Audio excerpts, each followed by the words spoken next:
राधे राधे दोस्तों, कैसे हैं आप सब। उम्मीद है आप सब स्वस्थ होंगे और अपनी लाइफ को एंजॉय कर रहे होंगे। तो दोस्तों, आज जो मैं कहानी सुनाने जा रही हूँ वो है एक सुबह सबसे पहले उठने वाली और रात को सबसे आखिर में सोने वाली उस औरत की कहानी, जिसे हम अक्सर हाउसवाइफ कहकर बुलाते हैं। तो क्या होता है दोस्तों, सुबह के 5 बजे हैं, पूरा घर अभी गहरी नींद में सो रहा होता है, लेकिन फैमिली का एक सदस्य जिसका दिन शुरू हो चुका होता है वो होती है हमारे घर की हाउसवाइफ, जिसकी सुबह सबसे पहले होती है और रात जो है सबसे आखिर में होती है। क्या कारण है कि उसको सुबह सबसे पहले जल्दी उठना पड़ता है? रीज़न ये होता है कि टेंशन होती है कि नहीं यार, सुबह बच्चों ने स्कूल जाना है, उनको तैयार करना है, खाना बनाना है, घर के काम पड़े हैं। तो वैसे तो देखो, दिनचर्या शुरू होती है झाड़ू लगाने से। सबसे पहले झाड़ू पोछा साफ़ सफाई हो जाती है, डस्टिंग वगैरह रहती है वो बाद में निपटा लेते हैं। उसके बाद बारी आती है नहाने की। तो नहा धो के अपना फ्रेश होके फिर बारी आती है बच्चों के लिए टिफ़िन प्रिपरेशन की, कि बच्चों के लिए आज खाने में क्या बनाना है, अपने खाने के लिए क्या बनाना है। तो हर किसी की अलग अलग चॉइस होती है। तो सबसे पहले जो रसोई में काम आता है वो होता है प्याज को काटने का, साइड बाय सब्ज़ी को जो भी आपने बनानी है। उसके बाद आटा गूँदने का। अब किसी को ब्रेड चाहिए, किसी को सैंडविच चाहिए, किसी को रोटी चाहिए, उस हिसाब से सारी तैयारियाँ होती हैं। अब ये प्रिपरेशन पूरी होते ही आटा गूँदने तक का प्रोसेस जो पूरा हो जाता है, इसके बाद बारी आती है घर में जो जलाने की, क्योंकि सारी चीज़ें टाइम टू टाइम ज़रूरी है। अब खाना बनाना भी ज़रूरी है और परमात्मा को याद करना भी ज़रूरी है। तो साइड बाय साइड ये चीज़ें चलती रहती हैं। जोत वगैरह जल गई है, इसके बाद फाइनली बारी आती है बच्चों के टिफ़िन प्रिपेयर करने की, कि जो भी काम रह गया है उसको पूरा करना और फाइनल टच देना, उनको टिफ़िन वगैरह पैक करना।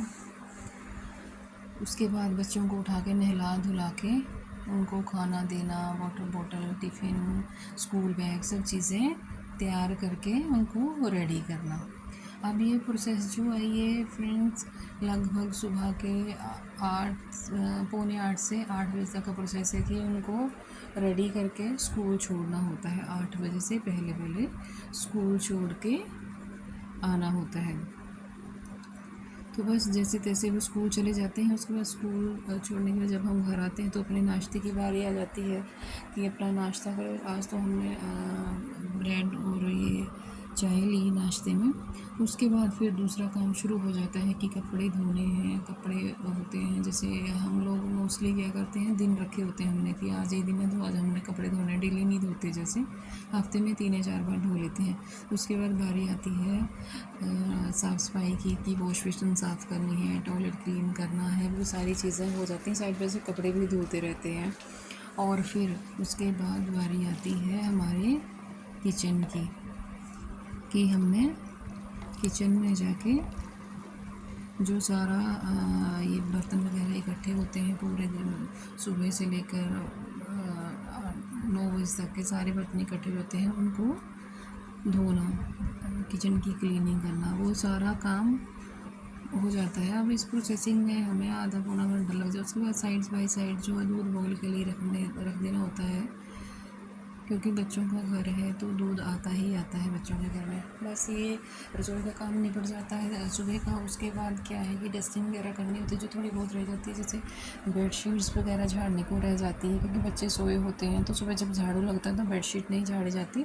तो वो जब स्कूल चले जाते हैं तो बेडशीट्स वगैरह साफ़ करके डस्टिंग वगैरह करके जो रह जाती है डस्टिंग करने के लिए, वो सारी करके फिर पूरी होते हैं। सारा सामान जो ये इधर उधर बिखरा पड़ा होता है, क्योंकि जब तक बच्चे घर में हैं तब तक वो सामान जो होता है वो यहाँ से वहाँ, वहाँ से यहाँ सारा पड़ा होता है, तब तक वो ठीक किया नहीं जाता। बस तसल्ली ये होती है कि झाड़ू पोछा लग गया है, उसके बाद चीज़ें आराम से करो।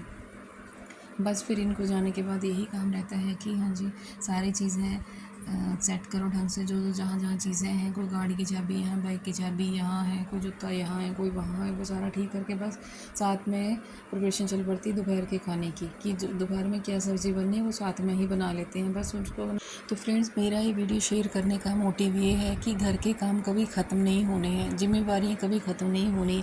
बस ये कि जो भी टाइम आपको मिला है उसको, उस पल को एंजॉय कीजिए, उस पल को अच्छी तरह जिए, और साथ में जो भी आप काम करें बस परमात्मा परमात्मा का नाम लेते हुए काम करें, जिससे आप एनर्जेटिक रहेंगे और परमात्मा के टच में रहेंगे कि उससे चीज़ें भी आपकी अच्छी होंगी।